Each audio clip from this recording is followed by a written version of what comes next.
The reason we have system failure across the country in many areas is because we have rejected local economy and the free market. And what we've done instead is to believe in the idea of administration. Perhaps the most important shift in American law has been away from constitutional government and statutory government to administrative government and the whole administrative realm of reality, which is covered in the federal domain under the UAPA, the Uniform Administrative Procedures Act in the U.S. Code, and in Tennessee in the UAPA for Tennessee, the Uniform Administrative Procedures Act, which governs all agencies and whose authorities, whose claims against anybody are secondary to constitutional protections. No necessity within an administrative body can overcome a properly defended constitutional right. Nothing that an agent has to do that's his duty can compel you to yield a right, especially if you know that you have it. If you don't know that you have a right, you will certainly be one to yield it, thinking that you are under a duty to do so. Whereas we're in the real law, the real people, right? Human beings give way to you might say, to figments of the imagination, which is what administrative law is. It's highly, highly detailed. There are many court rulings. There are internal court rulings. You have a whole legal system inside of agencies. I was part of one in the Department of Safety, now known as the Department of Safety and Homeland Security, a whole court system within the agency, which then my case went on to Chancery and onto the Court of Appeals back in the early 2000s. It's a whole world, and that whole world is creating a stifling complex which has inhibited productivity and brought doom and dismay, a sense of gloom across the landscape. You can see it in many places, and I'm constantly tempted to say things as I'm traveling with family members to say see or see there, and I bite my tongue because it's a kind of a droning in the Tulis household. Well, there's Dad pontificating again about some problem or other. We have a system which thwarts hardworking people, which thwarts individual initiative, and which stymies prosperity. And that system has to go away. It has to be shown for what it is. It is anti-local economy. It is anti-free market. And there are, of course, insurgencies here and there. I think online, probably quite a few of them. And in rural areas, I think the insurgency is probably even greater than in cities. But even where there are many regulators, there is this insurgency, and it's not necessarily on a legal footing. It's a practical matter where these things take place. But we have bureaucratic failure system wide. It characterizes the whole status quo, and it's not really just in one industry or any other. You can see it in systemic sclerosis, and even the arrival of the new superintendent here in Chattanooga in Hamilton County. It should not give you a false hope that this man, as Ryan Johnson, as smart as he is, as well spoken as he may be, is not outside this system of self-sabotage, where you get this new district boss, and somehow you think everything is going to be all right. We have in the analysis of one of my favorite writers, who's the Charles Hugh Smith, the editor of twominds.com. We have very many essays that touch on this problem, and especially a book that he put out that I've read with great care, and it's called Resistance, Revolution, Liberation, A Model for Positive Change. It sounds kind of boring. It sounds like one of those high-flying economics books, but it's very, very deep analysis. And he makes the local economy argument probably better than any writer I've read. And his name is Charles Hugh Smith, and I read him very carefully, sometimes daily, at his platform of twominds.com. And he says that our systems have ossified, as he says, into prisons of self-sabotaging regulations and hierarchies, and the core dynamics are several. And he says that those who design the rules don't have any skin in the game. to borrow Nassim Taleb's evaluation of an old phrase. If the regulations they imposed cause the organization to fail in its core mission, they suffer absolutely no loss personally, right? No one personally suffers. These administrators and technocrats, they all retire with ample pensions and benefits regardless of the consequences of their regulatory handiwork. And he says that there's also what he calls an ontological necessity for hierarchical organizations to add rules, right? And that's a meaning. Ontological means it's a necessity in their core being, and that is to say everybody that's a state actor with a regulatory mechanism has an inescapable necessity to add regulations. It can't be stopped, and you can't reform it. You can't talk it away. You can't be a good Republican and make it happen that they're reduced. Though Donald Trump is doing important things in this direction and going against the theory that I'm describing here. He says, Smith says that regulators justify their positions and pay by adding regulations, not eliminating them. The organization itself is designed to seek to increase its budget and power. To reduce the budget and reach is anathema, and it goes against the genetic wiring, he says, of hierarchical centralized organizations. And so what they do, bureaucracies tend to centralize everything that they touch. The idea that individual teachers, say in a school system, should have leeway in curriculum and teaching methods is a dangerous heresy. In hierarchical, centralized organizations, control of every individual and every function has to be absolute. And also, what about the cost, right? The cost of complying with an ever-expanding mountain of regulations. Well, that, he says, bleeds the institution's mission. And he has a great little chart. And I'm holding up here for my viewer on YouTube and also for the viewer on Facebook. You see this, there are 6 circles. And initially it's the smaller circle, and the circles get bigger in the middle, and then they get smaller at the end. At the beginning, the launch has tight budgets, modest pay, minimal benefits, high camaraderie. Then there's growth of the organization, rapid growth, staffing, is high, morale is high. And in the mature phase of the organization, there's mission creep, there's union and administrative gain in political power. There are departments solidifying, there's infighting, and then there's bloat, the bloat factor, the bloat sector. The budget is flat, but administrative costs rise, and there's a lot of gaming of the system, a lot of fraud. And then in his 5th point, budget cuts come, the program is abandoned as the focus shifts to protecting turf. And then finally, there's an implosion or failure when the competent retire, leaving the incompetent in command. Morale is low, there's chaos, and failure is the norm. There is an organizational implosion. And that's what we face, I think, in many organizations that are bureaucratic and made by the government.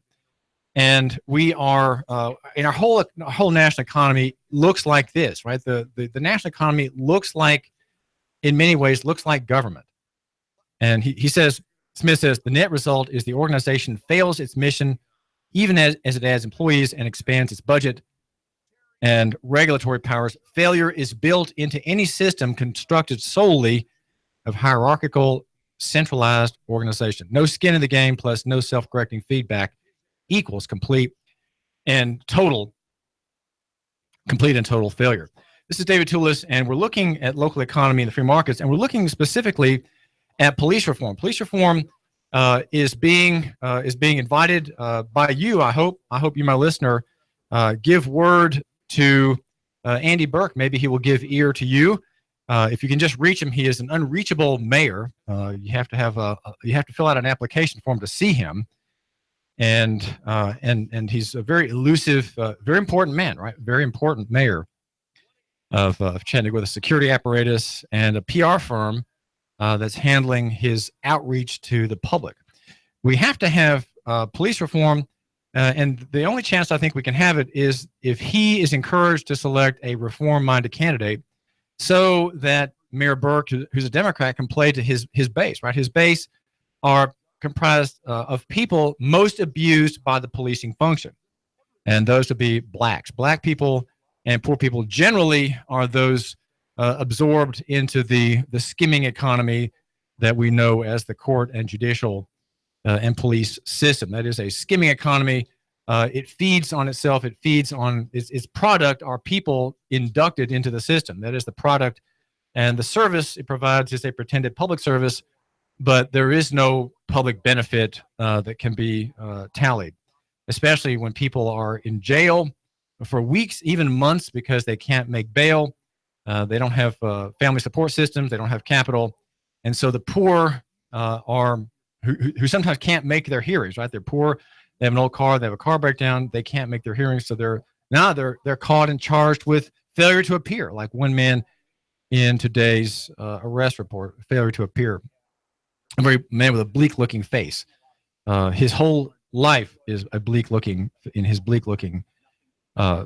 face. I think we need to have police reform where the officers is viewed as a savior. And now I say that because I've argued that the officer should be willing that he should die first over an innocent person. That's why he took the job in the first place. He should be willing to die before an innocent person dies. He should be willing to lay down his life for the civilian, right? That's why he's there. He's there to serve and protect. He should be there. He should be willing to lie down in front of a woman on the ground amid a fusillade of bullets from some wacko and protecting her life, right? He should be willing to do that because he's got body armor after all, and she doesn't. He should be willing to do that. Should he be willing to lay down his life in a mistake? Now, that's the hard question. And you can answer that question by calling me at 800-8949, 800-8949. I think that the officer should err on the side of saving and not killing a person rather than on saving his own skin. And that might mean, in one instance or another, that might mean that he makes a mistake, that he should kill a man who's drawing a bead on him with a pistol. And he doesn't because he didn't quite see it right, or he's not thinking totally in terms of self-preservation, and so he loses his life. Now, that's going to happen sometimes. The officer will perish because he's made a mistake in misjudging someone who intends to kill him, right? There are people who have malicious intentions toward officers. We have recent reports of that. And so sometimes there are people who want to kill the officer and have a weapon with which to do it. Now, it's better that an officer make a mistake in favor of an innocent person who doesn't have a gun, rather than every time be right and there'd be a string of dead civilians who did nothing wrong, had no evil intention, were not escaped convicts, were not murderers, were not cop killers, right? Just people who are mistaken, right? They're mistaken. And these are the ones who often end up being shot dead. About 1,000 a year. Last year, I'm trying to check my recent report on this question. I think it was in 2016, it was about 960 people slain by officers. The chief of police needs to be a man who wants to take care of the danger of suicide by cop. Now, Chris Saxton is someone who may have been involved in that. He was involved. He drew sheriff's deputies in 2 counties, I think, on a wild chase that lasted 2 hours. And on January 17, this 29-year-old man burst from his black pickup truck and aimed a handgun at least one officer, and they all fired at once. He was hit 15 times. He had 20, according to the coroner's report, 20 wounds. Most of them entry wounds, and about five exit wounds. So he had been hit by 15 bullets, all at the same time. In a very exciting moment, very exciting encounter for this man who was having mental problems, who perhaps was envisioning in a moment of bravado, a moment of despair, a moment of phony heroics, envisioning himself taking everybody on, knowing he's going to flame out and down on the tarmac, which he did. He was a man who had problems in governing himself. These are character problems. You could say the sin problem was one that he had not gotten control of. On January 6th, according to the Times Free Press account of his life, his wife had petitioned for a court order of protection, which those are issued to protect women largely from assault. She had filed for divorce on the same day. There's a long record mentioned in the story about when, for example, when his wife found out that Chris Saxton was doing steroids, she confronted him, and the story says Saxton became very angry and punched her repeatedly in the stomach, she said. I'm currently 3 months pregnant, she wrote in an order of protection. filed November 6, 2007. At the time, Christopher Saxton faced aggravated assault and reckless endangerment charges in General Sessions Court. The order prohibited him from owning or using a firearm and required him to attend a counseling program to deal with violence. The story goes on that he had encounters back and forth regarding his wife and his threats to injure her. So he was a man who was not really in his right mind, and the mechanical continuum of force idea really doesn't work. Here though, there probably is some reasonable defense of it when he did come out from that truck with his weapon brandished. But again, he didn't have to lose his life, right? He had not done anything worthy of death. He had not been convicted of a capital offense requiring his judicial killing, right? His right and just judicial execution. Should be done only when he is found guilty of a capital offense, not guilty of folly, right? He died in folly, not because he had committed a capital offense. In other countries, Scotland hasn't had a police slaying, according to Chuck Wexler's 2015 report on training reform, and of 1.8 emergency calls in 3.5 years, not a single killing. Wexler is the chief of the police executive research forum, and it publishes many papers on issues, everything from weapons to training to surveillance and other topics. The sanctity of human life is important in the idea of police reform, and training should be reversed. There should be not 50 hours of training on gun use and 8 hours of training on de-escalation. That is disproportionate.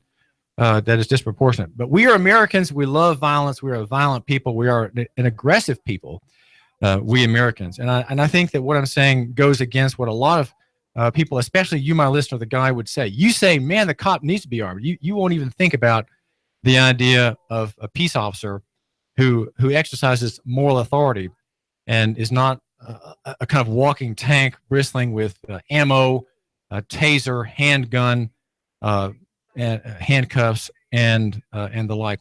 Many of these reforms are already in process now. The Las Vegas Metropolitan Police Department adopted a policy stating that the department respects the value of every human life, and the application of deadly force is a measure to be employed in the most extreme circumstances. When Chris Saxton was killed, why could not the officers just duck behind their cars and just waited, just say, okay, come on, calm down. Let's just talk this out. Let's Chris, hey, get the bullhorn out and say, Chris, let's talk, okay?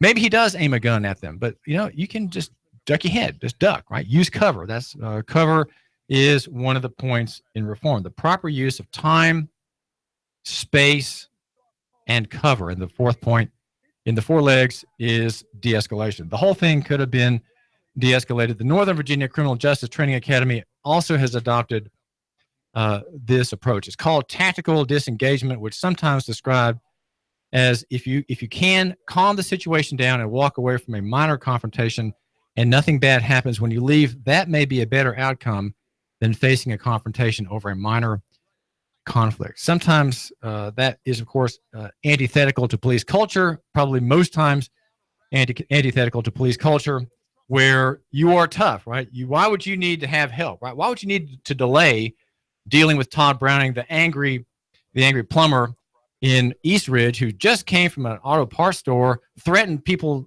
kill people, right? He threatened to kill them in a rage, but he had no weapon. And Officer Stevenson followed him there to his house and there killed him.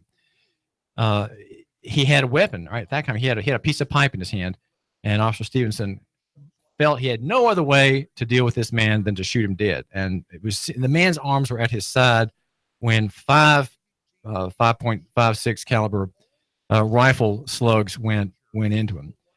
There are many other everyday situations where Chuck Wexler says, after an initial assessment, it becomes clear that the more effective approach is to slow the situation down, maintain some distance between yourself and the subject to reduce the chance of a physical confrontation, and begin communicating with the person to seek a resolution. That is police reform. Are we going to have a chief that cares about these questions, or are we not? Mayor Berke should be encouraged to think in terms that favor him to his base, right? Favor him to Democrats who care about life. Democrats are pro-life. Are they not? Are they not? Do not they want to save the lives of the poor, the lives of the mentally unhinged, those who are willing to off themselves by getting shot at by police in a heroic measure? Chris Saxton seems to have been one of those.